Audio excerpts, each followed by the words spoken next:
Well, by no means is this movie taken, but I still find it pretty interesting to watch. Welcome back, guys. I just watched this movie called Bad Frank, and before I start my review, I just want to let you guys know that I uploaded my favorite top 10 movies from January through June of 2017. So if you guys haven't seen that one, please check it out, and since you're already there, go ahead and subscribe. So Bad Frank is about Frank, obviously, and he seems like a totally normal guy. You know, he's married, he's been with his wife for 5 years, he's working a normal job, and he's not even a drinker or anything like that. And you can kind of tell from the beginning of the movie that he has a very mysterious past. Now things take a turn in this movie whenever a old like criminal buddy, I would say, comes into his life for a brief moment, and then just shit hits the fan. It literally turns into a kidnapping movie. Now I saw one of the trailers where he was talking to a therapist, and he's talking about, you know, how he's doing in his life. He seems like he's doing normal, but at the same time he has like that weird eerie feeling to where, you know, this guy is lying through his teeth. It kind of reminded me of American Psycho with Christian Bale. I don't know. But that scene, guys, this is not a spoiler, it wasn't in the movie, and that kind of like let me down. But aside from that scene, I would say that the first half of this movie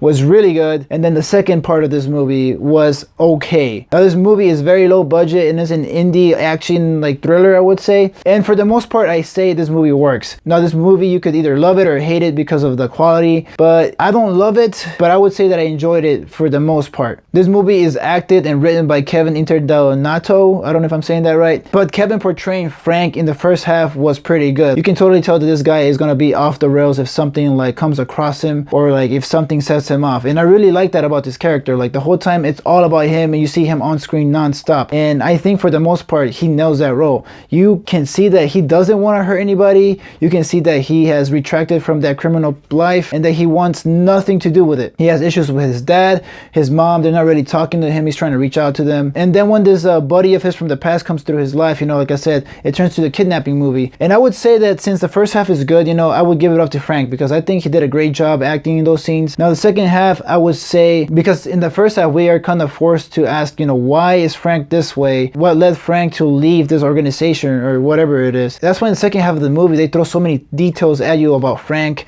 his friend Mickey, like the bad guy in this movie, his wife and everything. But it feels kind of cluttered up for me, because you gotta like nitpick every single detail before you try to like process everything. For the most part it makes sense, but it's, at the same time I felt like it was just too many things going on at the end. Now like I said, guys, this movie is low budget, so some of the action scenes you might find a little bit funny, because in some scenes I kind of found it funny, but like at the same time, you know, Frank is losing his shit, like punching the crap out of somebody, because I'm guessing since they didn't have a lot of stunt work in this movie, you have to like pan out of the action sequences, so it looks like they're like just like punching like this, kind of like in my camera view right now you can't really see where my punches are going, so you kind of see a lot of that, and then a lot of like just punch like sound effects, and that's mainly all the action you get. Even with some of the gunshots used in the movie themselves, they look pretty fake, but at the same time they're so abrupt that it kind of catches you off guard. Well, at least it did to me. Some of the scenes of the movie itself, I would say like there's some stereotypical jokes, but the movie acknowledges it. This character of Mickey, the bad guy, is actually kind of hilarious. Like he uses the mother effer word like non-stop, and it's hilarious. Like there's an interrogation scene in the movie that I just couldn't stop laughing. Like it was hilarious. I don't know if it was supposed to be funny or what, but I found it hilarious. Like I said, guys, this movie in some aspects you can either look at it in a comedic way, because you know it's low budget, but at the same time it's like I liked it. I don't know why, but I really enjoyed myself watching this movie. Like I said, you know, in the first half really good with Frank, second half